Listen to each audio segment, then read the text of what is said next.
any human being on the face of the planet, and in America, I can say, that does not own a real estate property can get a property on FHA in less than 12 months. You can't convince me otherwise. If you have a job and you are a human with a pulse, the FHA program is absolutely, without question, made for you. All right, welcome to the Millionaire Mentorship Podcast. We talk all things real estate, business, entrepreneurship. Today, I've got a very special guest, Gabby Williams. Welcome to the show. Thank you so much. Thank you so much for having me. Appreciate it. I'm excited. You're welcome. I'm excited to meet you too. So this is our first time talking, and I was checking you out. You're the real estate bae, right? Yes. Yep, exactly. How did you come up with that name? I love when people ask me that question because I get to talk about my husband. So I'm one of those people that when I get excited about something, I go like full on, all in. And so I got excited about real estate, and he started calling me Real Estate Bae. So he was just doing it around the house because if I got excited about, Clorox, he would call me Clorox Bae. Almost like joking, right? But with this one, it stuck because I continued on. I like him. So he was like Real Estate Bae, and like he would just do it around the house.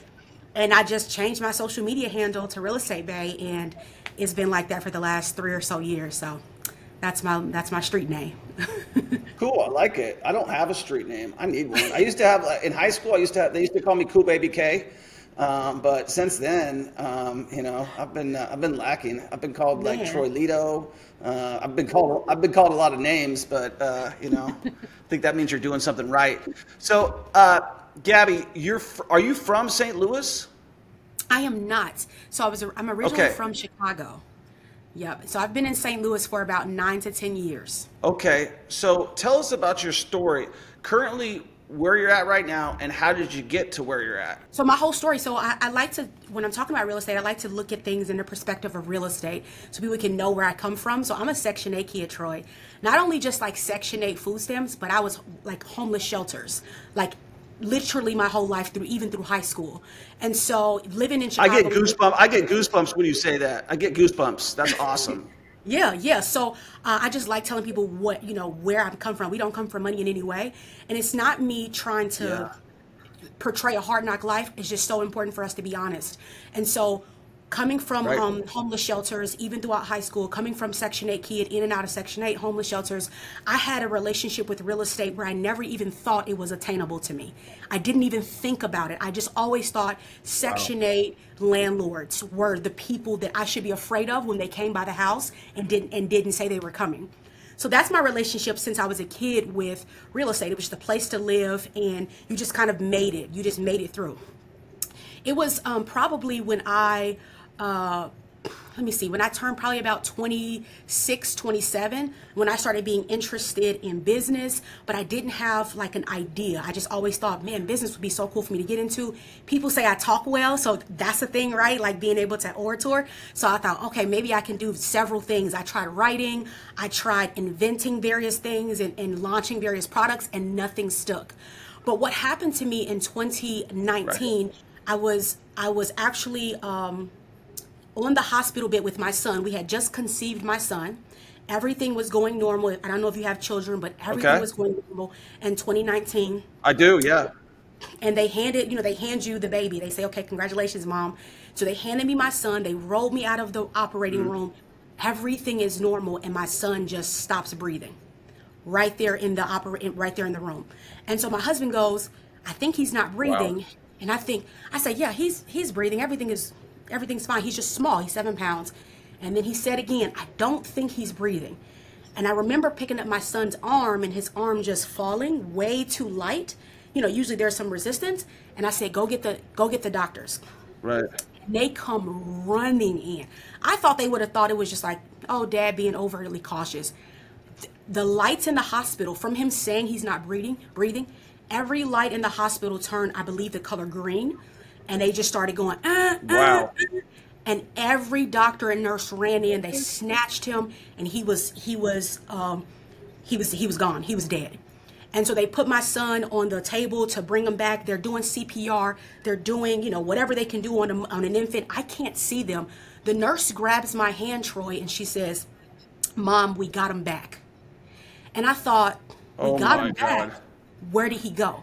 And it didn't register to me, because I think that God does a special thing when we're going through trials, is that he protects your mind. Right. So it didn't register to me that he literally died. And so we went into the NICU. So now we're in intensive care. And the CEO I was working for, I was making $42,000 at a nonprofit doing marketing in St. Louis. And she called me and said, I know this is a hard time for you. I know it's a hard time for your family, but you can have Brandon come and clean out your desk when he has a free moment. We no longer need your services. And I remember being like, did you just fire me? And she just continued to say, we no longer need your services. Go ahead. I'm sorry. Well, I'm just taken all back. No, I don't have a question. I got a few comments. First of all, Gabby, so one thing that I wanted to ask you is basically, I had the same thing happen to my daughter, okay? Wow. And not the same exact way, but my kids were in the NICU. They were born at 31.4 weeks. My son came home, he was there for like 2 months. My daughter came home like a couple days later, and she did the exact same. We're new parents, it's me and my wife, and we're laying on the couch, and we're like, and she hears my daughter cough. She aspirated on her milk, and she was dead. She went lifeless.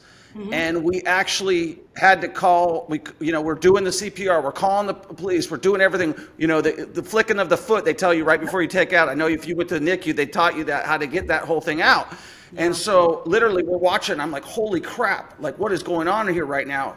We revived our daughter. She went back into the NICU for another month. But like we had the whole thing, like just like you, where our daughter like went away, we got her back up. It was a pretty scary moment. So I understand exactly where you're coming from. That space in your mind where you're like, did that just happen? That was my thought. And we were in the NICU for 3 months. So Troy, a lot of people don't know about my story, that even in the NICU, we were still fighting. So in the NICU, it was a lot of controversy, so much so that I actually wrote the board of the hospital. They fired the executive director based off my letter. We ended up having $500,000 in medical bills. They wiped it all away. Like we just had so much because of all of the I'm a fighter, if you haven't noticed. But for all of the turmoil that we went through in the beginning, that I said, I'm going to advocate for myself. So I began to write the board and find people on LinkedIn and send them messages, send them handwritten letters to their homes. That's how serious I was about making sure people knew my son's story, because what happened was unique and it was a medical mistake. And so, but how do we get to real estate from that? What was the mistake? So the medical What was the mistake though? The medical mistake was I had a C-section, Troy. And so when they went to get the placenta, baby, you have to be really careful about ripping the placenta life from baby, because the placenta is actually giving the baby life. Well, they cut my placenta open. Right. So when we actually got the placenta, we actually had the placenta with us. When we got it, it was shredded. And so when we talked to an attorney, a medical attorney, and we talk to medical professionals, the placenta should be intact. And so the thought from our attorneys in our consultations is, if they shredded that too early, then it could lead to the baby, my son, shutting down prematurely versus doing everything with care. I even remember, Troy, I'll share this with you, as they were doing a C-section on me, because when you do a C-section, you are still awake. As they're doing the C-section, I want to just go a little bit more in depth. I was there. Your wife is awake. I'm awake. So they were talking about the show Friends as they were doing my C-section, like talking about a show on TV, the doctors and nurses. And so it was just very casual, just, taking the baby and taking the stuff. And so there was this carelessness. And like I said, they cut the placenta too deep and too much. And it ruptured the way the baby came into life. And that's our thoughts. And we put all of that in there. We won everything we came up against with this particular hospital in St. Louis. We won everything, every single thing we won. And so, again, the executive director was fired. It was mass. It was on Facebook. It was massive. And so people didn't know it was me, right? They're just like, the ED of this place, is terminated. And so, wow. So my CEO calls and says, come get your stuff. In that season that she called, the most I had ever saved in my life was $22,000 in the bank. That was the most. I thought we had a ton of money. You and I know that's not a lot, right? In real estate, we had $22,000. It doesn't get you very far. It's not supposed to get me far, right? And so when she said that, the first thing I thought about was, I literally said, I remember leaving the hospital because, you know, when you're in the NICU, you can kind of leave. So I left. I went to I was on Hampton, and I was sitting in the Dairy Queen, and I told myself, I can't go back to work, so what can I do? And so I just went to Google, how do I work and develop my own schedule? And Google said, be a realtor. And I thought, this is a Section 8 girl, homelessness. I'm not being a realtor. No one in my family in 3 generations had ever owned land. Do you understand how far away real estate was from my thinking? So I thought, realtor, I can't do that. And so I asked Google again, what can I do in life, right? How can I make money on my own terms and get money, you know, every month? And Google said, be a landlord. That it's not registering. So I said, I'm not doing that. I deleted it, re-Googled, how do I make money with ease? And Google said, be an investor. I'm not exaggerating. It literally said realtor, landlord, investor. And I'm all those things today, right? So this is 3.5 years later. So I like telling that part of the story because it's just so supernatural. The green flags that God was waving. Hey, you're going to be on this side of history. So, but even with that, Troy, I was still in disobedience. I didn't follow those things. I still tried to go find jobs. I still tried to go back into the 9-to-5 space. No one was calling me back. And I didn't have anything that makes sense for it. This is pre-COVID. So why are people not calling back for a job making $30,000 a year? I wasn't even looking for nothing big. So eventually I started staying up really late and scrolling social media. And my vice president now had got into real estate. He's my VP now. And I saw he was like buying rentals and he was like doing stuff on YouTube. I'm like, what is this? This is crazy. So I went to Zillow and I typed in houses under 10,000, or maybe it was under 15. If you know the St. Louis market 4 years ago, 3.5 years, you could find quite a few houses. You can find houses now for under 10 grand in St. Louis. So I started looking at them. I started scheduling those showings. And that same vice president, his name is John, I DM'd him. I said, hey, will you come to some of these showings with me? I need to figure out a way to make some money. I was like, no, I said, can I just send them to you? I don't want you to have to come. He was like, no, I'll just come. The very next morning, he met me out and started walking properties with me, showing me what to look for, showing me what not to get. We landed on my first property. We walked in. He looked at me. He said, this is the one. And we closed on that property within a month. And that same property we still own. And that created the blueprint of my agency, which is now cash flowed us in cash income almost $3 million in 3 years. So that was the blueprint. But I had to go through those things in order to say, okay, wait a minute. What do I need to do next? Do something different if you want something different. And then I acted upon it. Mm-hmm. So that's my little real estate story. That's quite a story. And I want to take a little bit of a deeper dive down the childhood thing, because I feel like I grew up broke too. My parents were not on Section 8, but I'm sure if they knew that they should apply, we probably should have been on it. Okay. I mean, that was the type of situation I was in. We were not, we were not poor as we know it, but we didn't have nothing. and so, there was nothing given to anybody. The best thing my parents did was put us in a really nice school district. Mm-hmm. And, that I was fortunate for that. But I'm trying to get my mind around how you were raised with like that Section 8 mentality, because I know it's generational. I have lots of Section 8 properties. Yeah. And how you've become so well-spoken and articulate, and I like to see a female version of myself when you talk to me. And this is the funny thing. When you talk to me about the letters that you wrote, we had the same thing. We had researched on the NICU, and we got a bill for $3 million. I got it down to $1,000. Okay. And so when you're telling me all these things, these are the exact same things I did. I contacted the heads. I did all these things that had gone wrong. And so when you're telling me that story, I'm like, man, we did the same thing. This is crazy. So tell me about like your mom and your family and the Section 8 thing. Where did the I want this come from? Because it came from somewhere. Was it a chip on your shoulder? Was it a chip on your shoulder? You know, I get that a lot, and I have to sit with that question because I've gotten it a lot on podcasts, Stephen. And so my great-grandfather was a multi-millionaire. I'm talking about he owned brownstones, he owned blocks in Chicago, he was the first engineer, black, registered engineer for the city of Chicago, black first. He was a multi-million. I still see his face. And so I always say, because I don't have a real answer to that question, but what I feel like the Holy Spirit has given me is that my great grandfather, I am his prayer, right? I truly don't know, because my family is, even today, Troy, very comfortable. Not just my brothers and sisters, but cousins and aunts and uncles. Like, it's generational that we are comfortable just getting by.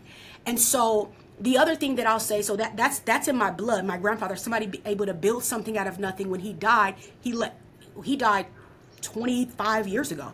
He left $1 million cash and properties. We lost everything in 365 days. Everything was gone. The $1 million cash, that doesn't make sense that you can even spend that much. And everything is gone. Every house we lost, every car, everything. Because it's like you said earlier, you hit it on the head. It's a generational thing. And so because our mindsets were not renewed, when you take on money, when you take on wealth, if you don't have the mindset to reinvest, it's inevitable. We see it with the lottery, right? I know it's corny to say, but we see that with the culture of the people who do the lottery. Yeah. So that's my grandfather. My mother, we've always valued like education and value like we debate a lot in my family. So everybody you meet in my family is going to be like very well spoken, very well degreed.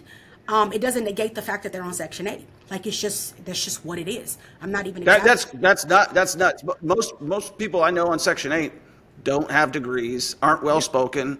And I've had tons of Section 8 tenants. I've had a lot of people who milk the system, and but yeah, that's crazy. Yeah, I can like I said, on the spiritual side, I can go on and on into it. But yeah, many people. My mom has degrees. I mean, we all have have a level of success by Western, a little bit of Western culture, because we value education in America. However, when you have a degree and your income is still $37,000, my mom had 5 kids as a single mother. You probably on Section 8. So you got to think about the kid count too. That makes you in poverty according to the poverty line. So there was 5 of us. That also goes into it. But I think the tenacity just comes from my bloodline, and then and I can't not say the word of God. Like the revelation that God gave me, no one told it to me. The revelation He gave me on wealth and money truly was supernatural, because I'm not supposed to be where I am. And then I had to be obedient to, in order to gain wealth, this is what it looks like, right? And of course, when I went down the rabbit hole of real estate, I was like, wait a minute, people are buying properties. They're fixing them up. Right. Some won't even fix them up, Troy. You know how they don't even fix them up sometimes. And they're contacting the government on Section 8, and they're putting a family in there. Gabby, you should know that, because you were the family that was put in there, right? So when I began to really understand that system, I just went fully in balls to the wall. That's awesome. So the first property you bought, how much did you pay for that property? $10,000. I love that. I buy the same types of properties. Tell us where you're at now. We bought that first property. And over 88 days, I did a renovation. I pulled down drywall, I pulled down the ceiling. This is me physically in the property, sweating. Pain. I already know. Before you said it, I already know who was doing it. Okay. I'm mowing grass, putting down mulch beds. Jesus. Okay. It was a complete mess. So we renovated it, 2-bedroom, 2-bath. I did put it on Section 8, which back in COVID, I don't know what Kansas City was, but COVID, you just sent an email and you got approved Section 8. Like, I'd never dealt with what we're dealing with now. Like, you got to inspect my home. What do you mean? So Section 8 wasn't coming out. They just, in St. Louis, they weren't coming out. They weren't doing anything. They said, what's the bedroom, bathroom count? What's the amenities? I'm on the phone with Section 8. All right, approved, done. Like, that's how easy it was. I thought that was the normal way. Because by this time, Troy, we're now in COVID. So I got that first property, renovated in 88 days. COVID is here, and I ran out of money. Because remember, I only had $22,000. Even to pay my subcontractors that were coming in and helping me, handyman around the community, I had to DoorDash and Lyft Monday through Tuesday to pay him on Friday to come and help me paint that room on Saturday, right? So I was like, you got hustler. I was You're a hustler. I like that. So you got a phone, you got a car, you could probably make a decent living in America. That's it. So I was doing that on the side too, trying to get the cash to pay for some manual labor. So now the property is done, but I'm out of money. But at this time, my social media platform, I only had like 2,000 or 3,000 followers. At this time, it's going up to 7, 9, 12, 15. And I'm like, because I would put my phone up in a corner of the Vaco and people would, it would start going viral. It started going viral. I was posted on massive platforms. You know, this mother is doing it. I'm like, so afterwards, I'm like, what am I supposed to do next? I kept saying, I'm out of money. I don't have the capacity for another rental. And Troy, my property was so cheap. You can identify with this. Sometimes they're so cheap, they're so really raggedy, right? The bank says we're not giving you a loan to do a refi. There was no BRRRR. And I didn't have income statements to support a BRRRR. I tried to go private money. My credit wasn't there. Just closed door after closed door. The point that I'm getting to is how I started the business. I'm now done with the rental, but I have nothing to do because I'm out of income. Somebody sent me a direct message, a stranger, and she said, hey, I've been watching your page. If you can find me a rental, if you can help me fix it up, and if you can help me place a tenant, I'll pay you. That is the real estate agency today. So I literally said, wait a minute.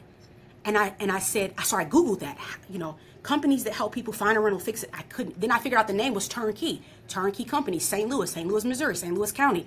Kept looking. I couldn't find anybody that was doing it in the way that I saw in my mind. I saw a few people pop up, a few ads. I was like, no, that's not it. And so I went back to her. She hired me, and I started doing one door at a time. And people started paying me. I went from getting paid $1,000 to now I'm getting paid $25,000 per portfolio that I help a client build. And so I really, that's the framework of the business now. Well, that's amazing. And if you guys are listening right now, she's making this sound very easy, but like Section 8, well, you didn't make it sound, the beginning wasn't too easy, but getting passed on Section, in Kansas City, I won't use that word, but it's not easy, okay? And I have over 100 properties in Mississippi that are Section 8, and Kansas City, we just said, let's try it again because it's been so difficult out here. But I'm almost thinking about investing in St. Louis after you say that, that's amazing. It is tough right now for Section 8 for St. Louis. If anybody's like, oh, I'm going to try it, do your best. It is tough to get approved. COVID obviously was easier. They were just calling landlords and approving them. We usually fail 50% of our Section 8 inspections. We get re-inspected and we pass. Yeah, my agency, we buy maybe 15 properties a month. We'll fail half of them. Yeah. We actually anticipate failing. We don't even think about passing. Listen, the inspections in Kansas City are so difficult. Like they're worse than if I was to get a loan on the property, and I got an appraisal. I'm like, this is ridiculous, 100%. And so I like Section 8 money. Now, curious, okay, so you bought the property for 10. How much did you put in it? I went back and looked at this. The first one. The first one, I believe we put in, it was not over 15. This is me door dashing, making $1,000 that month, paying this person, borrowing this. It was not. So you're in it for 25. Yeah. What are you renting it for currently? $1,000. That is a 40% return on investment, right? So that's awesome. Yeah. So stack those. I love that. That's my model. Like I said, I grew up broke. So when I finally had some money to figure some stuff out, I started buying $10,000 and $50,000 houses in Las Vegas in 2009 and 10 and 11 when nobody else was buying them. Yeah. I started buying it. And so that's awesome. So I really love that. I love that story, Gabby. So now you're helping clients, and this is something that is a very niche business that not a lot of people do, and if they do it, they're not good at it because it is so hard to get people to pass Section 8 and do the renovation and do all that stuff. So people value that service, and now you're charging. So what do I get for $25,000? Walk me through what I get as your service. Yep. So if you're a client, you're going to work with us for 12 to about 18 months.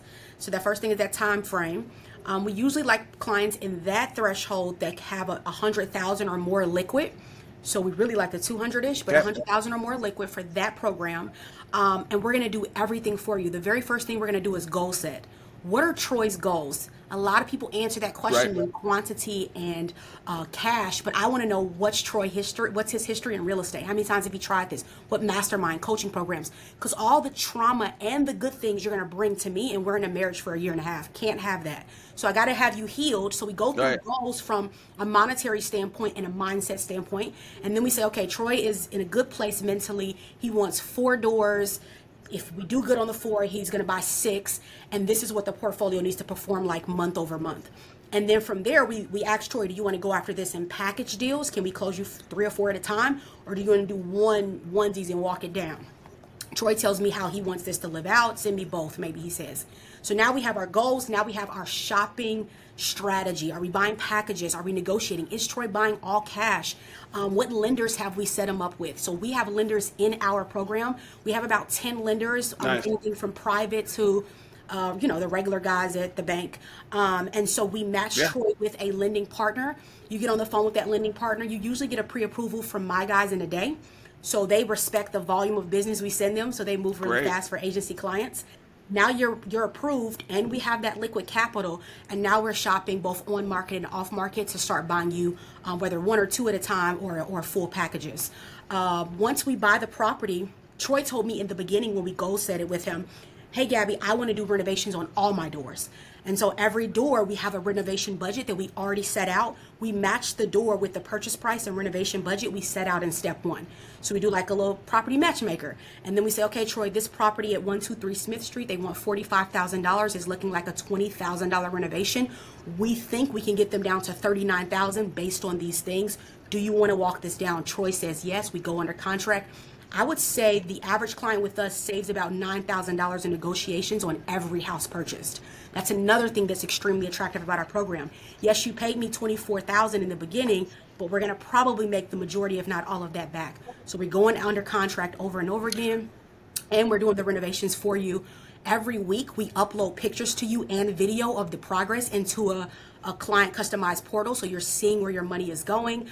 You invoice. I own a contracting company now, so you're invoicing my vice president who runs that side of the company. You're invoicing, him. Of course you do.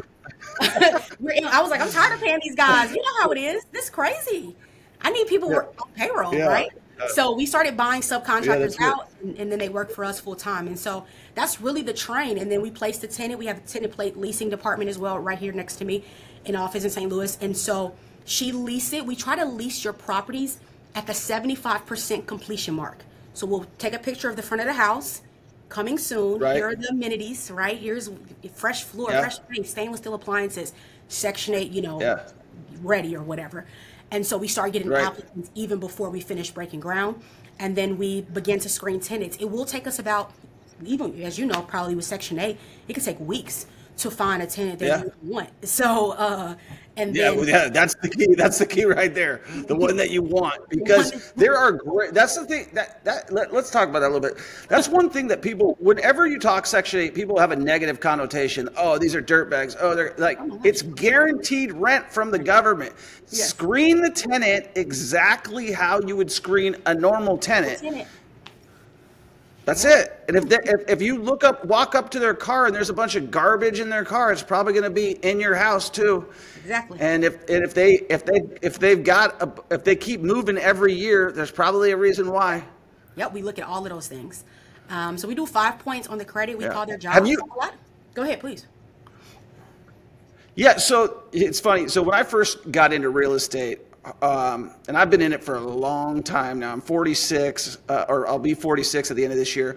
So I read this thing, and I don't know if the name is correct, but it would be either the Section 8 Bible or Section 8 Black Book, and it was written by these 2 guys, kind of like me, a little bit of a Neanderthal out of Philadelphia, and they were buying houses for 10 grand, 10 grand, 10 grand, and doing everything Section 8. That's what really got me into Section 8. So when I went into Mississippi and I was buying these $10,000, $15,000 properties, everything Section 8, Section 8, Section 8.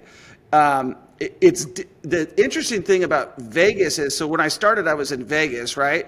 The interesting thing about Vegas is the rents were like a person on Section 8 could go move to a nice area for the same thing if they could. So most Section 8 tenants were not in those inexpensive areas. You were doing cash pay.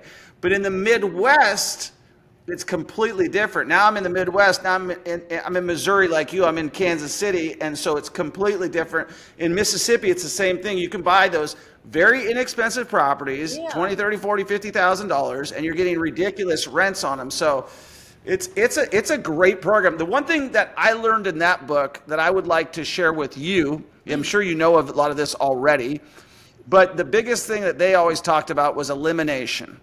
So to this day, we don't put in garbage disposals, we don't put in dishwashers, we don't put in ceiling fans, carpet, nope. We don't put in any of that. Yeah, we don't put in anything, and we make it very, very sterile because, as you know, what you put in will get broken. Yes, 100%. Yeah, we are the exact same way. We've gotten to some units, Troy, that have the garage, kind of not detached and in the back. We'll padlock it and put it on the lease, not accessible to the tenant, because they'll open it up and now the door is off the hinge, and I got to send somebody. That happened I was like, we're not doing it anymore. They'll keep remoting it, and we took the remotes from the houses. We padlock them. This one is not accessible. Oh, can we have the access to it? No, it's not. The lease is for this house. If it's detached, we don't give it to you.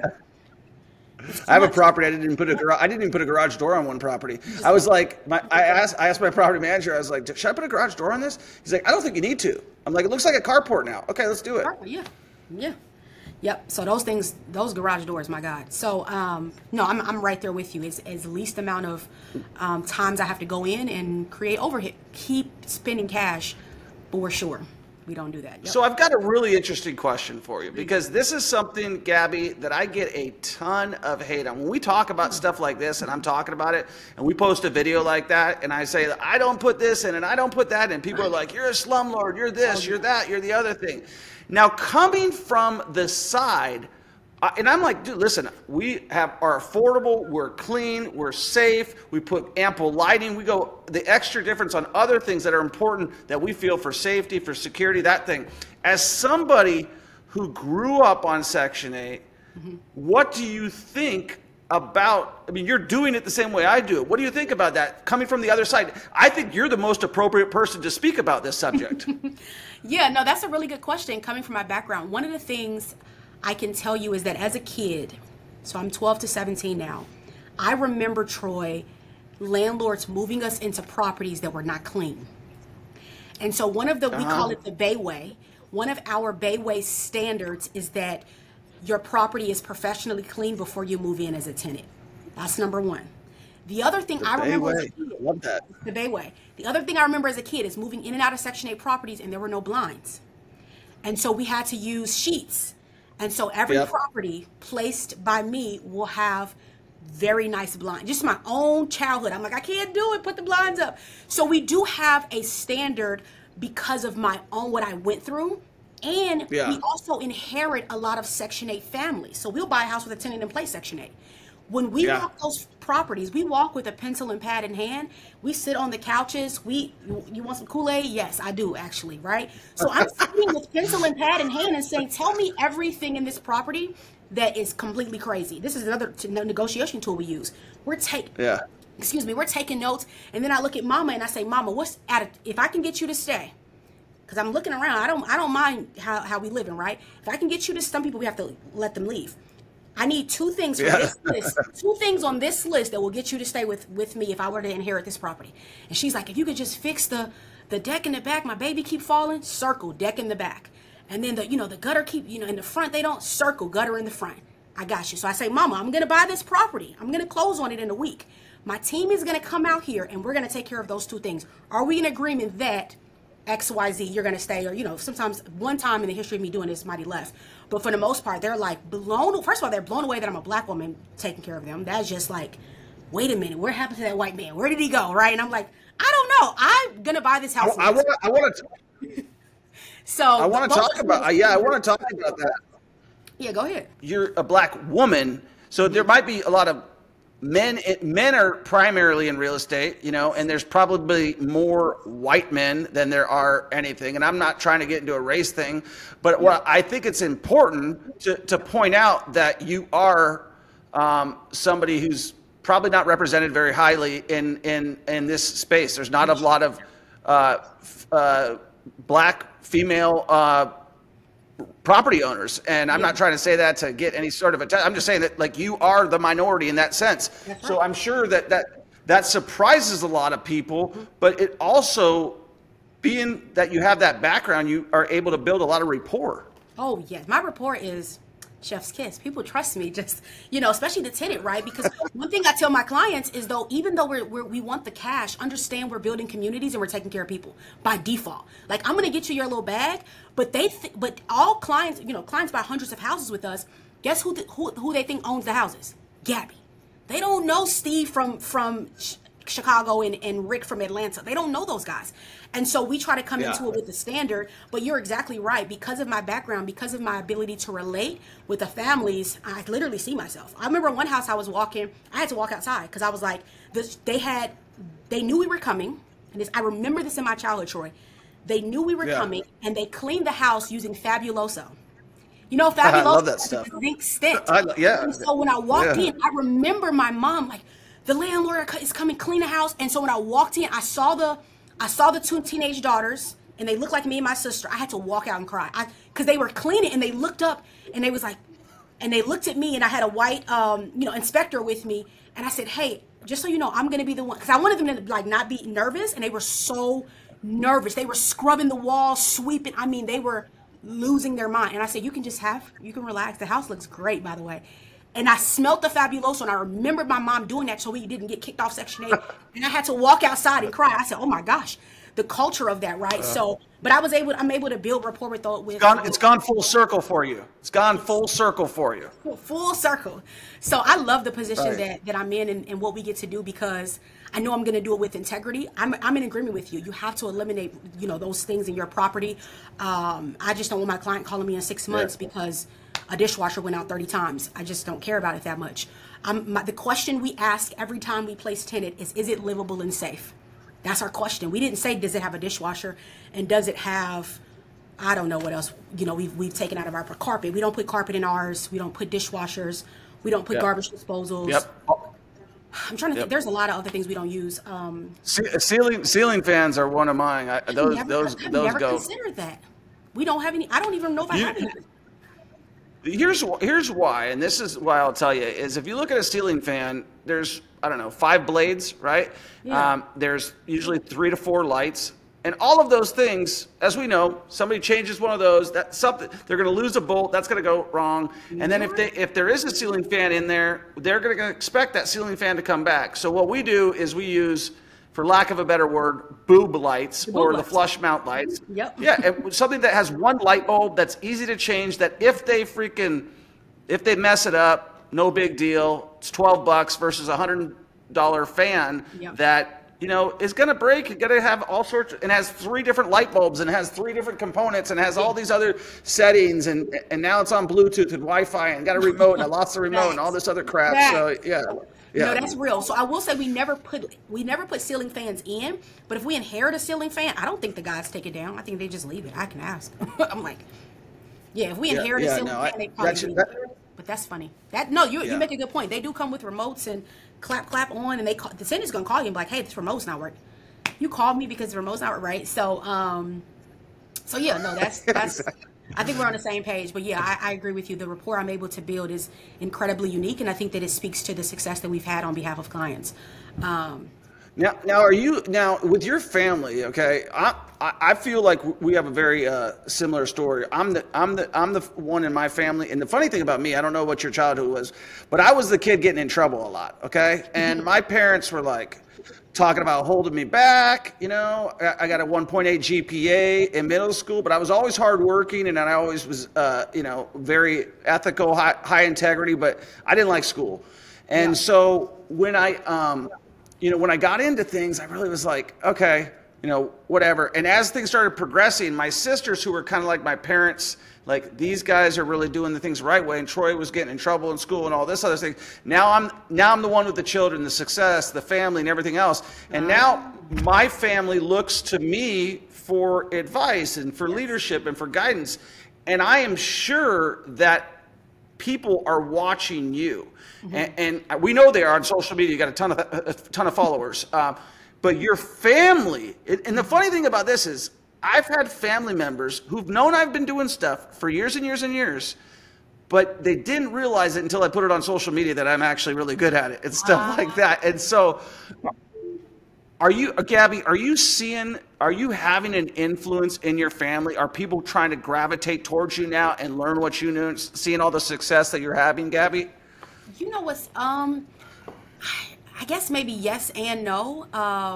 So I was the opposite of you. I was honor roll student. I was class president. I was, on Section 8, right? So like I was all those things. I was cheerleader. I was top. People couldn't even believe that I was driving back to the shelter. Like I remember one of my friends finding that out, and she just cried. She's like, "What?" Because I was not that. It didn't seem like it.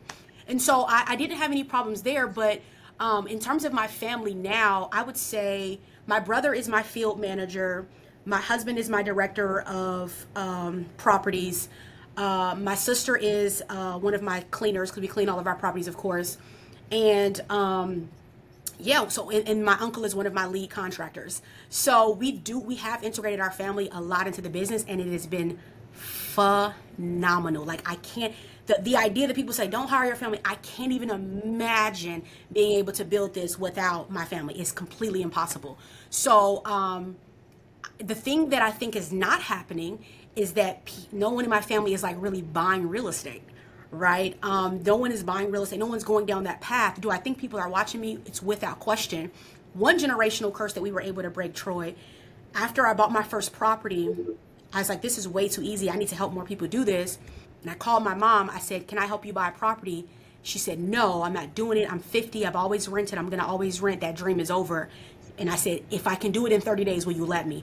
And she said, you have 30 days. And we closed on her first property in 28 days. She did not have the credit score. She did not have a down payment. And so that happened in my family. But that was even a fight. Week over week, we're fighting about, no, we should just quit. Just let it go. So I know people are watching me, but I don't see the fruit of people taking action. I like when people take action. I don't want you to watch me in envy. I want you to watch me and start walking, start doing. So. Yeah, my number one. You look at any of my videos, take action. Stop, like either hire me as a coach or do this damn thing on yourself, right? Like stop talking about it. Stop thinking about it. Just freaking do it. And whether you succeed or you fail, you're going to learn a ton. So you helped your mom get a house. Talk to me about that deal. Like you said, no money down, because this is a big misconception. People say this all the time. Oh, you can't buy real estate with no money down. You can't do certain things. If you have a good brain like Gabby, the honor roll student, does, you're going to be able to be creative. And if you have good rapport, a lot of people don't give a crap about the money. What they care about is the person they met, and if they can work a deal with that person that is good for both parties, however it's worded, you can get a deal done the right way. So tell me about how you got your mom a house, which is awesome, by the way, because what you did was you instilled into her as the daughter something into her that she didn't instill in herself, which is like, you can do this, Mom. I can help you do this. And now, how does she think about this house now? She loves it. So she's a homeowner now. She lives in the property. What we did was, whatever her credit score was at the time, we used that credit score. We weren't trying to fix. That's another thing I talk about with my the Bayhive, right? That we call ourselves. You're trying to fix your credit, and I'm really a big advocate of start the process, let the process fix the credit, because you're fixing things you don't even know that you're doing. So I believe at the time she may have had about a 618 credit score. Because she was a first-time home buyer, and we were able to leverage community programs. We wrote letters to get her a down payment paid for. We used a bank here in St. Louis that helped her buy a house. We wrote a letter to the sellers. You said something really important to me. You said most people don't care about the money. They care about the person they meet. And so because my mom had met the seller, he actually fell in love with my mom. He was like, not really, but he actually just loved my mom. She's very sweet. She wrote him a letter. This is be my first house. This is how this would make me feel. And he gave her the contract. And she still, of course, owns it today. I think it's a 2-bedroom, 2-bath. It has a walk-in closet that's massive. She has a deck And I mean, a huge, I mean, her deck doesn't even match the house. It's a massive deck. She owns land as far back as she can see. We had to get a survey because we don't know where the line ends and all the land she owns. And so, yeah, we wrote letters. We leveraged community programs. We had a decent lender, and we started the process with wherever the score was. We didn't try to fix anything. We just started.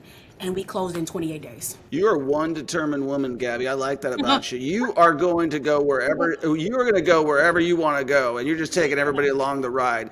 And you know, I always say this, and I got a very special woman, my wife, who's a freaking, just like, she's just a crusher. She's just, you know, boom. And I always say that, like, I'm telling, like, you know, I was super successful before me and my wife got married. But once we got married together, and you got a team, and you have, and I would tell this I'm going to say this to all the men out there. If you're listening right now, get yourself a good woman, because the amount of things, when you are working with your spouse and you guys are achieving stuff together, it's pretty much not much that you can't get done together. That's right. 100% agree. 100% agree. That's and my wife, like, the funny thing is, my wife leads most of the meetings now. I just sit back. I'm like, all right, that's cool. You know, like, even though I've always been the one running stuff, I think that there's a lot of, you know, women tend to be a lot more thoughtful, Gabby, and they start to think about this and the other thing. And guys are just like, let's go, let's do, and whatever. You know what I mean? Like, and so I think that whole thing lends it to it. So, with where you've come right now, your story's been fantastic. I really appreciate you sharing it with me, Gabby. What is next? You know what? I got like politician like images when you were talking. I'm like, this chick's gonna be running. This girl's gonna be running something major, right? Like, I got, like, she can talk to people. She's freaking determined. You have a lot more ahead of you than what you even think, in my opinion. Yeah, I receive it. You know, I received that. In terms of what's next, we really want to just continue to scale the business. We're taking on a property management company, so we're going to be adding that component to what we have. Right now, we just have realtor department, leasing, and general contracting, so we want to add that next arm, or the next leg. So that's the next thing for 2024. And then continuing to scale. You know what's so funny, Troy, when you say what's next? I'm trying to work in my business as least as possible. Okay, I'm like, I want to not show up to work, right? Because there's so many people working on my behalf. So we have about 14 employees now here in St. Louis, and one in Atlanta. And so I don't want to necessarily grow the team. I want to grow skill set. And so I'm really big right now into like coaching and creating CEOs of each department, because I want to like be able to leave for 6 months and know that every client and our core values are still, you know, implemented and taken care of. So even though the trajectory, what we've been able to accomplish has been a lot, now it's saying, can we sustain? And I think in order to sustain, we have to understand that we're in the people business. So we got the client, we got the tenant, but I also still have my team. And that is really my core focus as we come into 2024, adding the property management, you know, arm, and then, you know, sustaining like high six-figure earners, because they are killing it in their departments. That's my little goals. I love that. That's great. I'm a big proponent of that. I mean, I'm always constantly trying to tweak my business, trying to do the exact same thing that you're talking about. That's amazing. So for people who are interested in your story, interested in following you, how do they get a hold of you? What socials are you on? I'm mostly just on. Oh, it started raining. I'm mostly just on Instagram. So it's real estate _GABZ. is the Instagram handle, and we're the Real Estate Bay Agency. And so our website right now is workwithbae.com. Workwithbay.com. We usually open our doors to clients maybe once every month or two, or we take in a new cohort of clients. We take in a couple of dozen of people, we close it down on a wait list, and then we start their portfolios and we reopen. So we're getting ready to reopen our, I don't know when you'll put this up, but we're getting ready to reopen in December, and then probably again in February. Nice. Well, I think that's a great service. If you're looking to invest in the St. Louis area, I would highly recommend you reach out. I can just tell from talking to you, know what you're doing. I've been doing this a long time myself, and so you kind of can pick up people who are full of it and people who are actually doing it. So that's amazing, Gabby.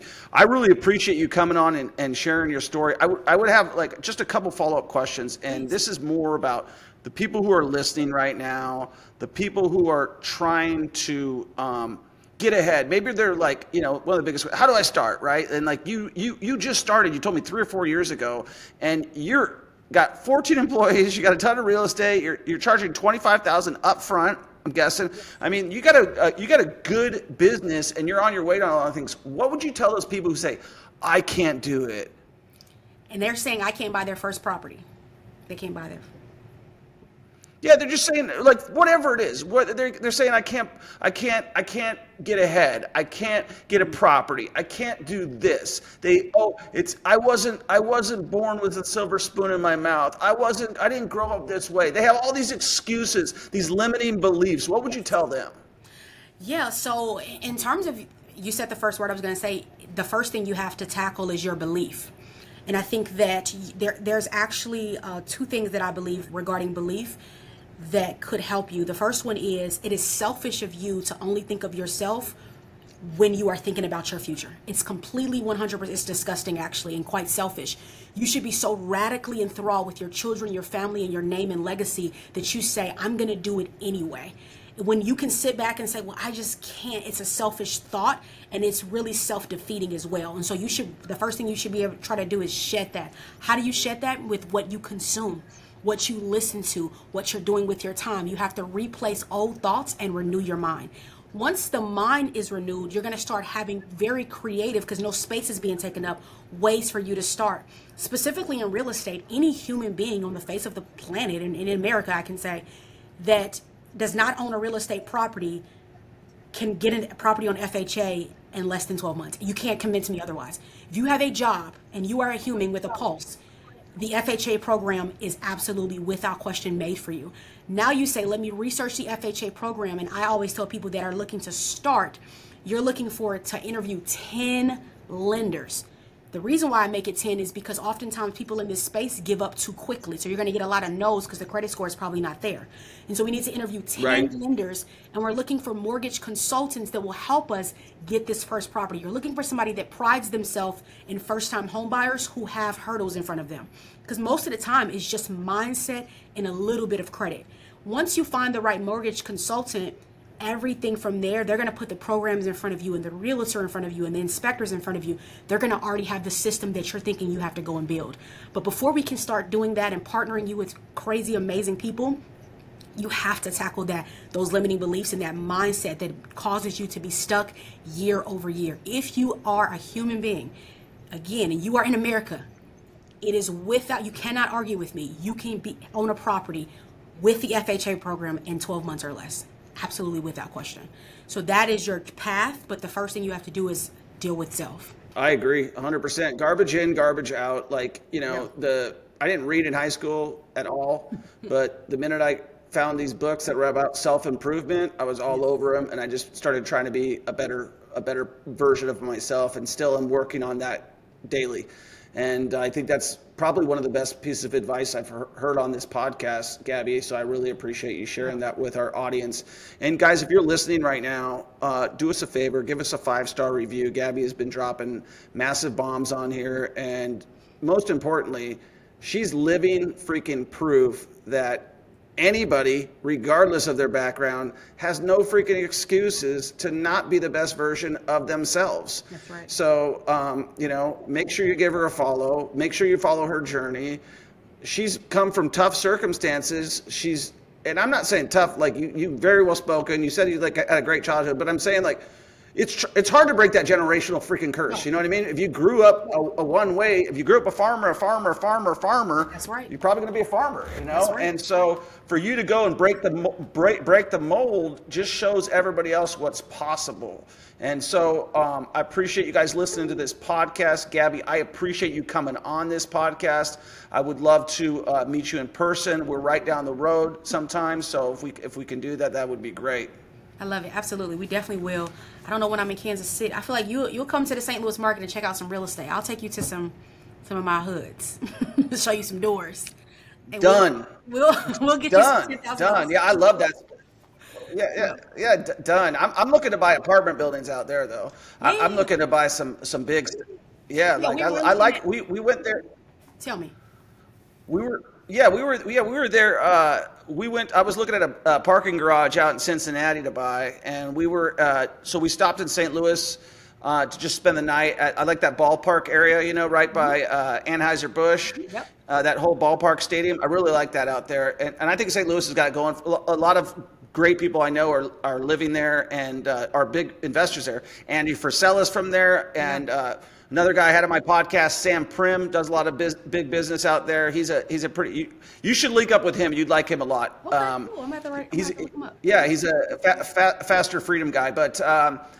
Yeah, I think it's great. I think I'll definitely plan on coming out to St. Louis, and I'll link up with you and everything like that. I got your number. I'm super jazzed that you were on here. Guys, if you were listening, make sure you subscribe. Make sure you give this a 5-star review, and make sure that you take freaking action today and hit the subscribe button, and then go do something for yourself. Get educated. This is the type of stuff that you guys need to be listening to. We'll talk to you in the next one. Peace. Did you ever want to invest in real estate? Did you ever want to live the life of your dreams? Did you want financial freedom? We have a free Facebook group, the Millionaire Mentorship Facebook group for real estate investing. Make sure you join. The link is in the description. If you want to schedule a free call with me and my team and you actually want to start, I would suggest you do so. We have helped hundreds of people change their lives, and all they had to do was get started. They booked a call with me and my team, and they got the ball rolling. And I'm so confident that if you don't get your first or next investment property within the first 90 days, you don't pay, and I'll give you $1,000 cash. That's how confident I am. Obviously, you got to take action. You can't just do nothing and expect that to happen, but that's life. Life's all about taking action. Make sure you give this podcast a 5-star review, share it with a friend, and take action.